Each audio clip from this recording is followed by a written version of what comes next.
राम भक्त हनुमान को कई नामों से जाना जाता है, जैसे मारुति नंदन, पवन पुत्र व संकट मोचन आदि।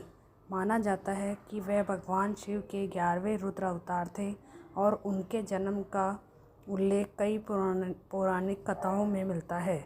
इस कहानी में हम हनुमान जी के जन्म से जुड़ी ऐसी ही एक प्रचलित कथा बता रहे हैं। हनुमान जी के जन्म की कथा बहुत रोचक है। वे माता अंजनी और वानर राज केसरी के पुत्र थे। माना जाता है कि उनका जन्म कोई साधारण संयोग नहीं था, बल्कि देवतागण, नक्षत्र और सारे भगवान के आशीर्वाद से पृथ्वी से पाप का विनाश करने के लिए हुआ था। मान्यताओं के अनुसार माता अंजनी को यह वरदान मिला हुआ था कि उनका होने वाला पुत्र शिव का अंश होगा।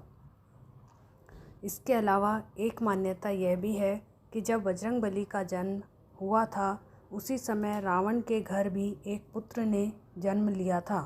यह संयोग दुनिया में अच्छाई और बुराई का संतुलन बनाए रखने के लिए हुआ था। बात सतयुग की है, जब माता अंजनी एक जंगल में बैठकर पुत्र प्राप्ति के लिए भगवान शिव की पूजा कर रही थी। वह हाथ जोड़कर और आंखें बंद करके आराधना में लीन थी। तभी उनके सामने रखी कटोरी में एक फल आकर गिरा। माता अंजनी ने जब उस फल को देखा तो उन्होंने उसे प्रसाद समझकर सेवन कर लिया। दरअसल जब माता अंजनी जंगल में पूजा कर रही थी, तब वहाँ से दूर अयोध्या में राजा दशरथ भी पुत्र प्राप्ति के लिए शिव यज्ञ करवा रहे थे। इस हवन के बाद पंडित ने राजा दशरथ की तीनों रानियों को फल दिए, जिन्हें खाने से उन्हें पुत्र प्राप्ति हुई थी। इन्हीं फलों में से एक छोटा सा अंश एक पक्षी उठाकर ले गया, जिसे उसने बाद में माता अंजनी के सामने रख दिया।